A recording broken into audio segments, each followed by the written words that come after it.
What's going on, guys? Welcome back to another video, and the XFL just started today, and in this video I'm going to be telling you my first impressions on how the whole XFL first day went. I was able to watch a bit of the DC Defenders and Seattle Dragons game. I wasn't able to watch the late night one, which was the Wildcats and the Roughnecks, because I was working, but I was able to watch the highlights of both of those games fully. And I was impressed. I was impressed on how the whole thing went down. Both teams were able to put up 17,000 fans, especially in Washington. Washington Stadium only held 20,000. The Washington fans looked really excited in that game that I was watching about. Maybe it's because the Redskins suck, and they're just hoping for good football back in Washington. They got a good quarterback. That's why I'm wearing my Ohio State Big Ten champion shirt, because they got Cardale Jones as their quarterback. I love him. Led Ohio State to a national championship. And just when you have guys of that magnitude playing in this kind of league, it just brings a whole nother level of excitement. Even like a thing that gets really underrated about these leagues like the AAF and the XFL, just because they're not in the pros doesn't mean that you're not going to get good football. Like, there's so many good football players in America. It's just the best of the best make the NFL, but there's still a bunch of guys that don't make the league that are still so talented. Like, it's just college football. Like, everyone loves college football. You're basically taking all these guys were in college football at some point in time. So they're good. Like, they know what they're doing. They've played. They have the experience in college.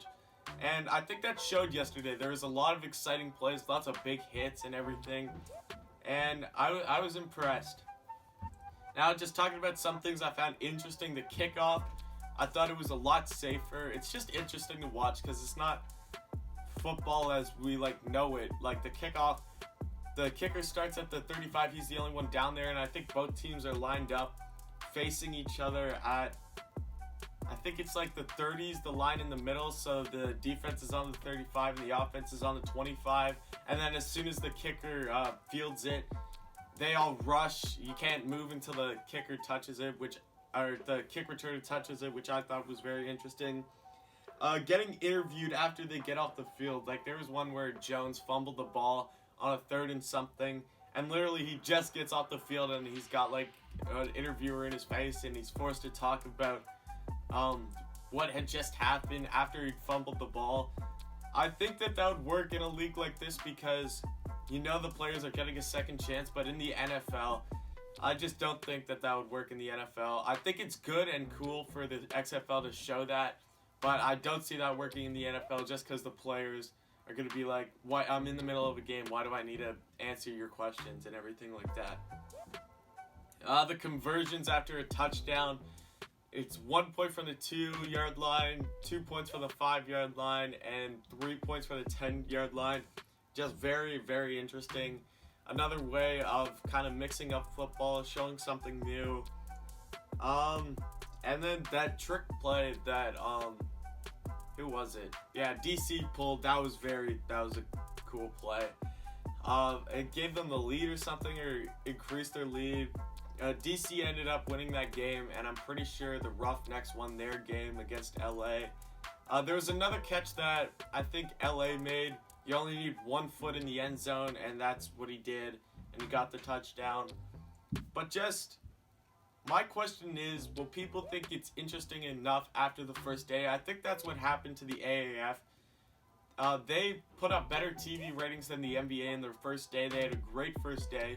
And then just after there, I think people just stopped getting interested because, like, seeing it the first time, like seeing the new kickoff and the 2-point conversion and all stuff like that, it's cool the first time you see it. I just want to know if, people will keep finding it interesting. Also, the cities where they are, I loved the AAF's approach. Instead of going for the big market cities, they went for those college towns.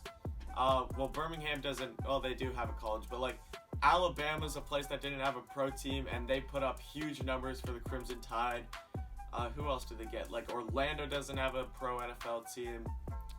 Salt Lake doesn't have a pro football team. San Diego got theirs taken away.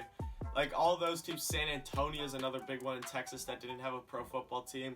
They went for the approach of not going to the big marketplaces that don't have football teams. I love that approach, but it didn't work out. And from what I'm seeing now from the XFL, they went for the big market cities, and it looks like it's working. I'm impressed. I'm impressed that they went for that, and it's actually working. Because I thought that just because they already had the pro teams, everyone's going to be like, oh, why do I care about this team? We have the Giants in New York, or we have the Rams and Chargers in LA, or we have the Texans in Houston, or we have the Cowboys in Dallas. But it's looking pretty good right now, especially Washington. They look like they already had a really good fan base. Like, I saw a bunch of people in the crowd. They were already wearing DC stuff. Very impressive. So overall, I like the XFL. Like, the first day, it was interesting. It's football after football, and I love football. So whenever there's football on, except the CFL. I'm Canadian, and I'm not a big CFL fan. But the XFL so far, I like it. It's a good league. I'll continue to keep my eye on it and see how interested I maintain within this league for however long it goes on. Hopefully, I hope it doesn't crash like the AAF. I was a big AAF fan. I watched I think all but one of Orlando's games, because Spurrier, I'm a huge South Carolina fan, and I loved seeing him back in football. And that league just crashed, so I would hate to see another league like this. The idea of having football after football and getting these guys second chances is such a great idea, so I just hope it doesn't crash, because there's so many good players that deserve a second chance at getting back to the league or just playing football for their career. So thank you for watching this video. If you love football, please drop a like, comment, and subscribe. And thank you for watching, and come back next time.